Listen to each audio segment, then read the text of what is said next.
मतदान में लोगों का रुझान किस तरह से दिख रहा है। तो आप देख सकते हैं हमारे साथ स्क्रीन पे रमन है जो कि जम्मू से हैं, शिवपूजन जी पटना से हैं और जितेंद्र भोपाल से, और साथ में संदीप जो कि मुंबई और उसके आसपास के इलाकों की खबर बताएंगे। तो सबसे पहले चलते हैं शिवपूजन के पास। शिवपूजन जी, वहाँ पर बिहार में आज 5 सीटों पर वोट डाले गए, दरभंगा, उजियारपुर, समस्तीपुर, बेगूसराय और मुंगेर। क्या आपके हिसाब से अपडेट क्या है ओवरऑल? मेरी जी तकरीबन 54% के आसपास का जो है वोटिंग परसेंटेज रहा है। ये 5 बजे तक का मैं आंकड़ा दे रहा हूँ, यानी कि मेरे लिए, मैं अपने हिसाब से कहूँ, जिस हिसाब से मैंने पोलिंग देखी और बहुत सारे चुनाव मैंने यहाँ पर कवर किए हैं, मैं कहूँगा कि उत्साहवर्धक है। पहले फेज़ की तुलना में काफ़ी ज़्यादा बढ़ोतरी हुई है।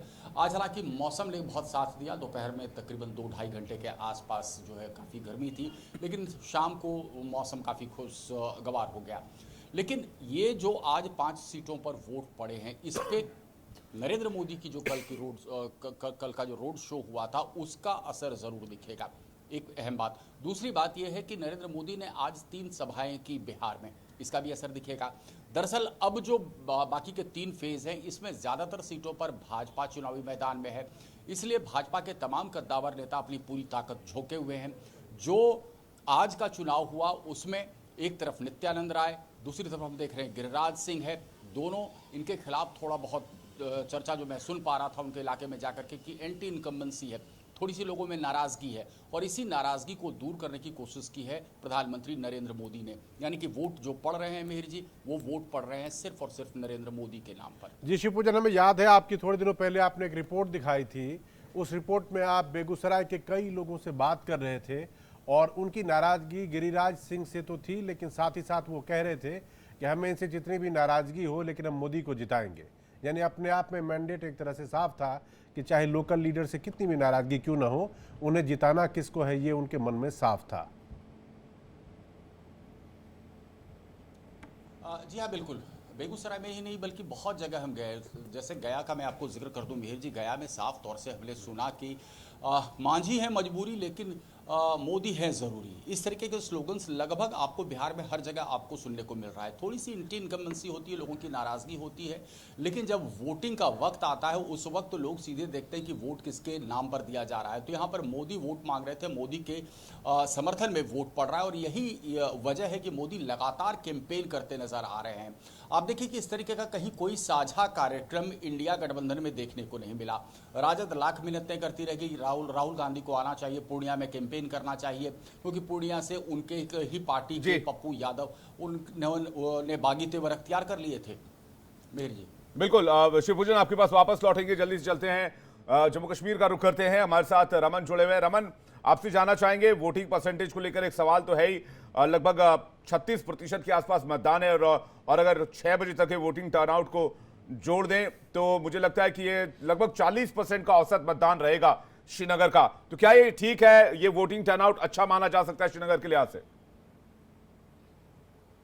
जी हाँ विवेक, देखिए बिल्कुल सही कहा आपने कि 6 बजे के बाद का अगर जब पूरा कंक्लूड होगा ये पूरा चुनाव मतदान, तो करीबन 40% के आसपास जो है ये पोलिंग परसेंटेज जो है वो माना जाएगा। और ये अपने लिहाज से अगर कश्मीर घाटी में देखें तो पिछले कुछ सालों में सबसे बेहतर मतदान जो है वो होगा, क्योंकि पिछले बार अगर 2019 में देखा था तो सिर्फ 16% मतदान हुआ था। 2014 में जो चुनाव हुए थे उसमें 26% मतदान हुआ था। तो 40% मतदान अगर कश्मीर घाटी के श्रीनगर में होता है तो ये अपने आप में बहुत अच्छा माना जाता है। और जिस तरीके से हम यहाँ लगातार सुबह से बात कर रहे हैं कि धारा 370 खत्म होने के बाद 2019 के बाद जो बदलाव आया है, क्योंकि आज सबसे बड़ा बदलाव जो कश्मीर घाटी में देखने को मिला कि जो लोग जमहूरियत के खिलाफ आवाज उठाते थे, जो लोग कश्मीर घाटी में जब चुनाव होते थे तो बायकॉट का कॉल देते थे, वही लोग आज मतदान करते हुए नजर आए। मैं आपको बता दूं, चाहे वो हुर्रियत के लीडर जफर इकबाल हो या फिर जमाते इस्लामिया के लीडर अब्दुल कादिर वानी हो, इन दोनों ने आज जो है अपना अपना वोट कास्ट किया है।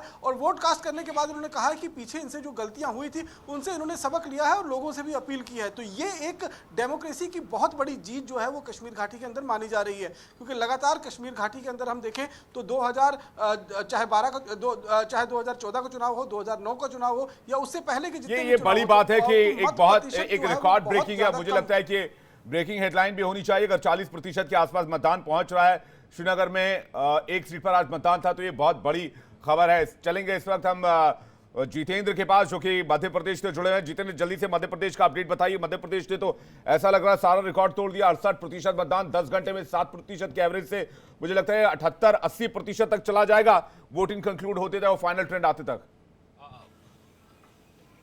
बिल्कुल, देखिए अगर हम मध्य प्रदेश की बात करें तो मध्य प्रदेश में जिस तरह से रिकॉर्ड तोड़ आज मतदान हुआ, जिस प्रकार से मतदाता अपने घर से बाहर निकला, और उस कंडीशन में जब मध्य प्रदेश के उन इलाकों में जहां पर मतदान चल रहा है, वोटिंग चल रही है, वहां पर ओले गिरे हैं, बारिश हुई है। इंदौर में कई जगह पर पोलिंग बूथ पर हम देखा कि ओले गिरे, बारिश हुई, बावजूद उसके जो मतदान का प्रतिशत था उसमें कमी देखने को नहीं मिली है। लिहाजा 5 बजे तक 68.1% तक मतदान है वो रिकॉर्ड किया गया है। और ऐसे में बताया जा रहा है कि 6 बजे तक, चूंकि देखिए जो लोग अभी तक पोलिंग बूथ पर पहुंचे थे शाम 6 बजे तक, जो लोग अंदर पहुंच चुके हैं उन्हें अभी भी मतदान करने दिया जा रहा है। उसके बाद नए लोगों को अंदर प्रवेश नहीं दिया जा रहा है। तो ऐसे में जो मतदान का आंकड़ा है ये और ज्यादा बढ़ सकता है। मध्य प्रदेश में सुबह 9 बजे तक जरूर जो मतदान की प्रक्रिया थी वो काफी धीरे चल रही थी।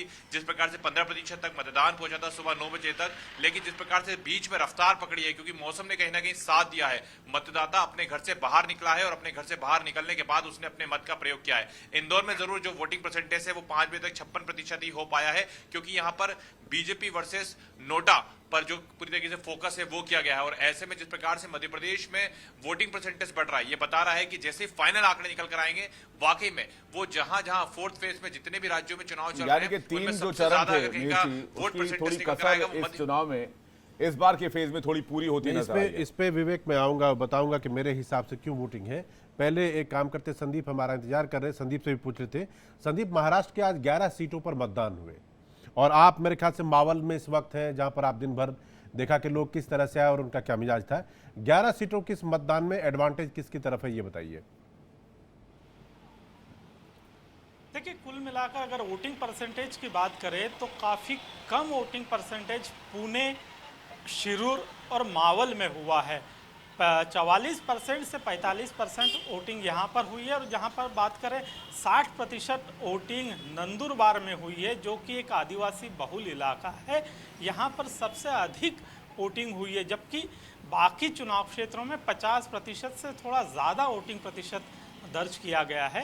लेकिन जिस तरह से वोटिंग परसेंटेज काफ़ी कम हो रहा है, उसकी वजह ये मानी जा रही है कि शहरी इलाकों में ज़्यादातर लोग वोटिंग के लिए बाहर नहीं आना चाहते।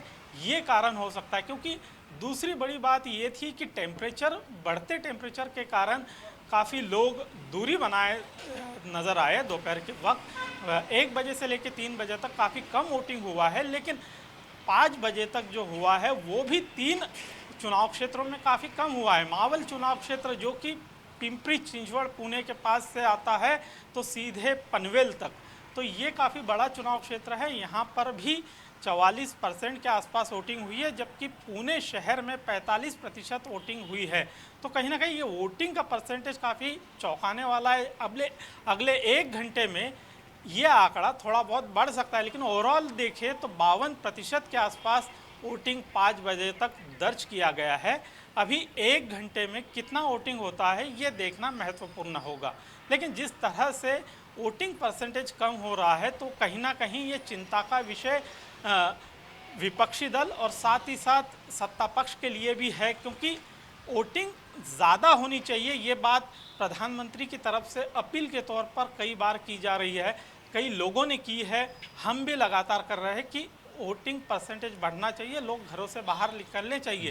लेकिन लोगों की उदासीनता नज़र आई और यही कारण है कि वोटिंग परसेंटेज कम हो रहा है। अब ये वोटिंग परसेंटेज कम होने का फ़ायदा किसे होगा,